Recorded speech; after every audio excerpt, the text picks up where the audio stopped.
Welcome to our lesson about using the belt chain tool. Let's start by creating blocks.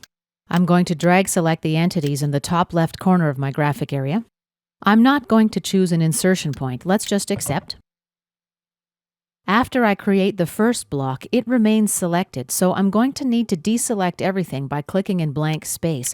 Otherwise, SOLIDWORKS is going to create our next block inside the first block. And let me window select the next group of geometry that I'm going to create a block with. Accept. Deselect everything. Let's create our third block. Drag select. Accept. Deselect. And another block. Last block. Accept. Right now, we've got 4 blocks without any constraints at all. Okay, let's activate the belt chain command. We'll select the members first. First member, second, member number 3, and member number 4. We do have the option to flip the belt side by clicking these handles. As well, we can change the order of the members.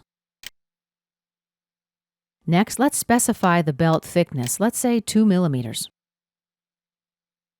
Let's check Engage Belt and click OK.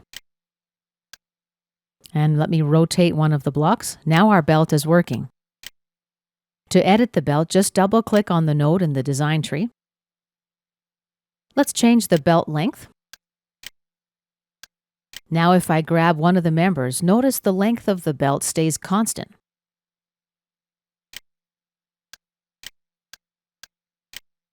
Okay, let's uncheck driving for belt length.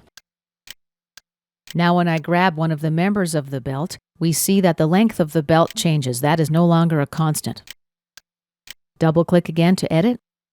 Let's uncheck Engage Belt. Notice that when I grab and drag, the belt doesn't move. Let's accept. And this concludes our lesson about using the belt chain tool.